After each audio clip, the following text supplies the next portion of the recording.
sembang kita pada hari ini adalah akan tertumpu kepada pembaharuan semula bandar.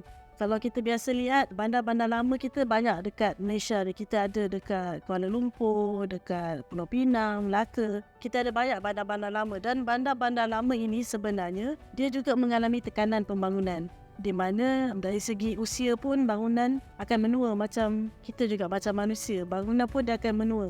Pembaharuan semula bandar ini merupakan satu teknik yang telah digunakan pakai oleh pelbagai negara maju, England, UK dan sebagainya.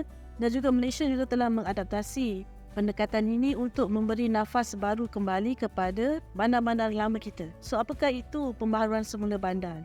Pembaharuan semula bandar merupakan suatu tindakan ataupun pendekatan yang komprehensif. Ia melangkungi dari segi keseimbangan fizikal, sosial, ekonomi dan persekitaran. Oleh itu, kita melihat pembaharuan semula bandar ini lebih kepada langkah yang lebih mampan di mana kita tidak hanya melihat nak memperbarui bandar tu secara fizikal je, bangunan je baru. Tapi daripada aspek-aspek lain tu kita tinggalkan. Maksudnya apa akan terjadi kepada komuniti yang asal dia tinggal kat situ. Bagaimana pula dengan bangunan yang memang telah digunakan oleh komuniti kat situ untuk dia melakukan aktiviti.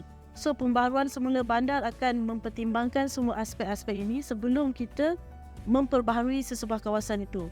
So, kita akan kena pasti dulu apakah dia bangunan yang perlu kita pelihara, contohnya apakah kawasan yang perlu kita naik taraf dari segi landscapingnya dan sebagainya untuk memberikan suatu kawasan itu give life back lah to that area. Pembaharuan semula bandar ini ada pelbagai teknik boleh digunakan bergantung kepada konteks bangunan itu sendiri. Berlawanan daripada konsep pembaharuan semula tadi, kita lihat trend greenfield development semakin menjadi trend sekarang ini, di mana pemaju melibatkan suatu pembersihan kawasan hutan ataupun kawasan pertanian secara besar-besaran untuk dia bangunkan suatu kejiranan baru ataupun taman barulah basically, sebab dia nak suatu kawasan ataupun tanah yang luas. So, dia fokuslah kepada greenfield development. So, apa yang jadi bila kita terlalu tertumpu kepada greenfield development yang berlaku di pinggir-pinggir bandar?